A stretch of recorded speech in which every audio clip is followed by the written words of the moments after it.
kind of two things that the evidence say do. One, we've just discussed, which is look for disconfirming evidence. So if you're sitting in a place where you really feel like you don't belong, that you can't deliver in the way that other people in the room are saying, actually, I've done this, 10 times before. What are they? And then your brain will start telling you the one time that you messed up, and you say, no, I don't want to hear that now. I want to hear the other times. Let's run through them. Some people find it a good idea to write these things down so that when they are in that situation, that they can call on them. But for me, what I think works even better is having a buddy who knows that you have imposter syndrome. Perhaps they have imposter syndrome as well. And you actually do that for each other. So, I could call you and you would say, look, Grace, these are the 10 times where you actually did this well. You've got this today.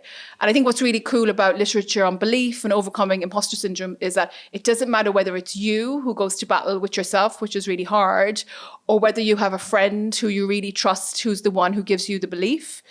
That can actually push you forward. And that's why when we talk to kids from lower socioeconomic backgrounds, often they'll say, my mom really wanted me to do it. My dad really wanted me to do it. My teacher did, and they really supported me.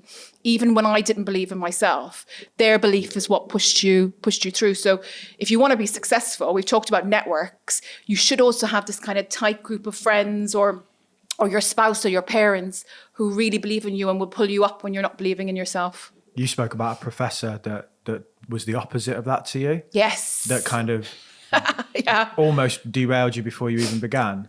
It's funny because I think even when you're aware of biases, you always fall into them yourselves. But yes, even though you're like a scientist on that. Well, yeah, you just don't realize it's happening to you because it's like getting boiled by a crab. If somebody is kind of negative towards you, they'll never usually be really negative as soon as they meet you. It will take some time. But yes, no, when I joined LSE, one of my mentors at the time, and we got on incredibly well, which makes the story much more unusual. Really kind of planted seeds of kind of negativity that I wasn't necessarily doing so well, and actually came out and compared me to another gentleman who was working at the LSE and said, he's somebody who's going to go incredibly fast and you're not. And what I really hate about that is I really internalized it. And because of that, I started kind of messing up maybe a bit more, doing less, not showing up for myself. And it was kind of one day when I spoke to some other people, 3 actually, this is kind of my rule of 3, that what you really want to do is and this helps you remove get the signal from the noise, I guess, in what people say, but talk to a few people to get feedback and say, do you kind of recognize me in that? And they said no, that I started kind of upping my game again, which is really depressing. Now I work on myself so that when people are negative towards me, I don't internalize it as much and that I can actually keep going. But then it really got me down. And then what was interesting when I compare myself to that gentleman, which I continue to do, which is a really bad thing to do, I ended up moving faster than him kind of through the rungs in the end, which showed that this professor, who I call negativity in the book, Professor Negativity, was wrong.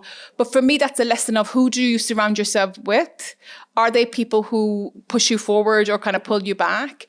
And I think maybe you can't cut out the people who are pulling you back, but definitely managing them is really important, because you'd be surprised, someone who you look up to, like my Professor Negativity, somebody in your family who you really care about, who might not necessarily want you to succeed to the level that you might want to succeed, or other people who are role models to you, can really get under your skin and affect your actions. And you might not even realize it's happening. I've never considered calling up a mate and being like, how do you view me?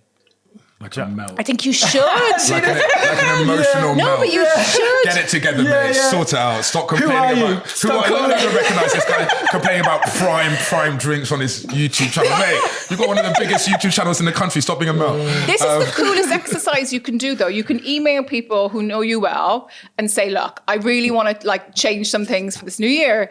Can you give me 3 things that you think I do really well and 3 things that you think that I should work on? And, it will pinch you if you have mates who are honest with you and kind of take it seriously. It will pinch you if people say things that maybe you thought you were good at.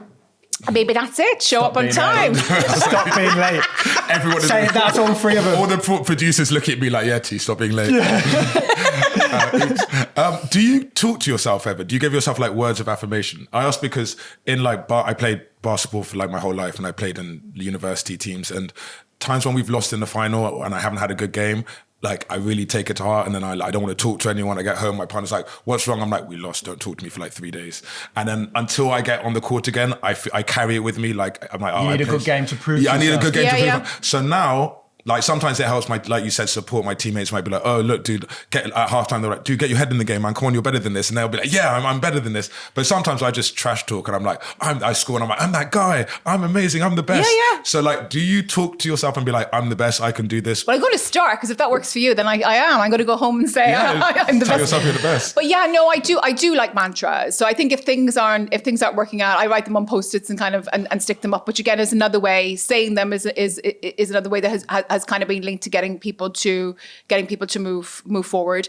I think when things aren't going well, I like this too shall pass, which I think is quite a nice. The what? This too shall pass.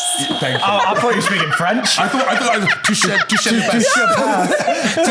I was like, I do not know that word. This too shall pass. Yeah, Because I get it. I think when negative things are happening, two things happen. First, we get really stuck in them and it takes all our attention. And we've already focused about our attention should be on things. But we also think that they're going to last forever. So I think if I'm going through something and it's negative, I'll kind of say, yeah, this is going to pass over. And in the meantime, there's all these other positive things that are happening in my life. So usually in the situation that you describe, if something negative happens, along with having some mantras that might help me, I think, okay, what can I actually control in this situation? And I just try to let the rest go, and not necessarily worry about it.